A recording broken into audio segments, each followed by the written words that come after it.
Hello there, today I'm out comparing the GoPro Hero 7 with the DJI Pocket 2, and I'll get right into it by going to an abandoned place and see how they perform in low light. Let's go. It's a really small abandoned place. It's some kind of electrical station.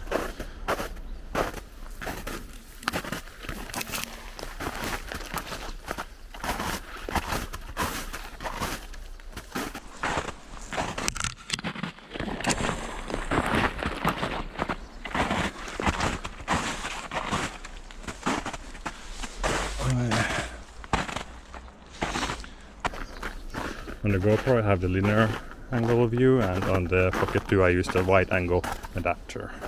But let's go in here and see if there's a way inside.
Now this place isn't that dark actually. It's or when I look at the footage it will probably be super grainy anyway.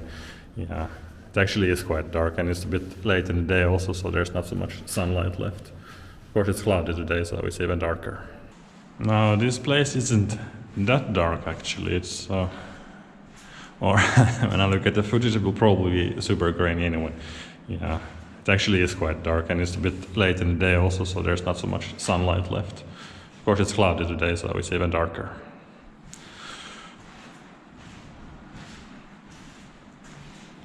Okay, so walking test. I'm walking in the middle of a field because it rained and it's slippery on all the roads now, and the field is the only unslippery place there is. I only hope I won't get shot or something. Yeah. Well, in that case I would at least end up in the news, so there's that. But yeah, I'll turn this camera around and walk around and run a bit and see how it looks. Or I'll actually will see able to see how it looks when I get home. Yes, so let's go.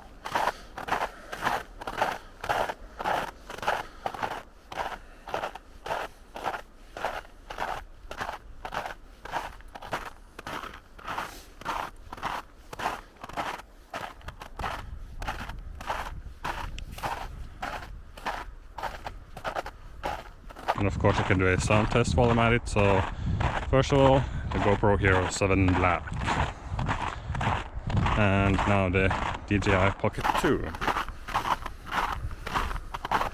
And I'm using the internal microphones for this because I'm interested how they compare in that way.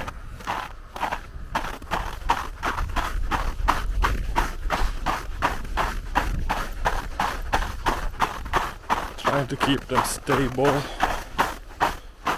Yeah.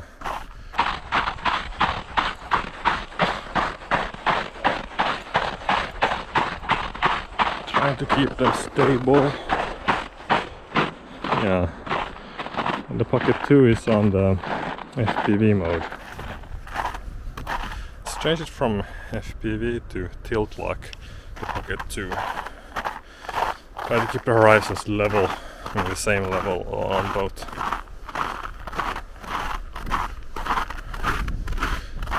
And when running out, well, the horizon won't be kept so much level then, I guess, in any case.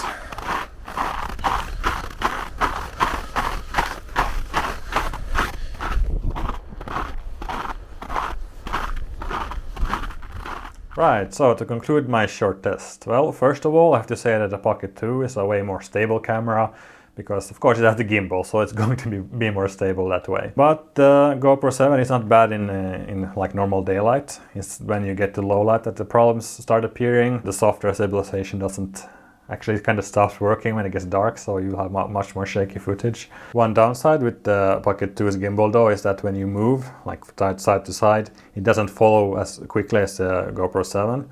In some shots you could even see the GoPro 7 when the Pocket 2 was turning. So, but yeah, it's because it needs to stabilize that it does that. Well, the picture quality is, it was a little bit better in the Pocket 2. I used the default picture modes. On the GoPro 7 it's a bit more contrasty and it has a lot of noise reduction notice, so the picture is a little bit mushy. On the Pocket 2 it was more grainy and also more sharper because of that. And the Pocket 2 also had better low light quality, I think. A little bit brighter and nicer looking. On the Pocket 2 I used a wide angle adapter and I noticed it has some distortion. The GoPro 7's linear mode, the lines are quite straight on that one, so I mean it's less work straight over the camera if you use that. The sound is definitely better in the Pocket 2. It has 4 microphones after all, and they are 4 directions. The GoPro 7's microphone is only on your back, so if you're pointing it away from yourself, the sound quality gets worse. And also it doesn't really handle wind and other noises as well. GoPro has one big advantage over the Pocket 2, and that is the durability, because you don't have to be afraid that the gimbal breaks. Yeah, the Pocket 2, I mean, the gimbal gives really stable footage, but you have to be a bit careful with it also. You cannot do the same extreme things that you can with a GoPro 7, like, or for example, dive underwater or mount it to your head, for example, and then you just follow your movements, which is quite good. Such things are a bit more difficult with the Pocket 2. Yeah, so there's that thing to take into consideration. Of course, I would also love to compare my GoPro 7 and the Pocket 2 with the newer GoPros, the 8 and 9. So if you have one of those and don't need it, just send it to me and I will test it. Or maybe I can just borrow it also. I don't need more cameras actually. I have enough, I think. But well, anyway, I think that's enough for this video. If you liked the video, remember to press the like button. And if you want me to do more tests, just leave a comment, or just leave a comment about anything you think or wonder about this subject. Thanks for watching and see you next time. Bye!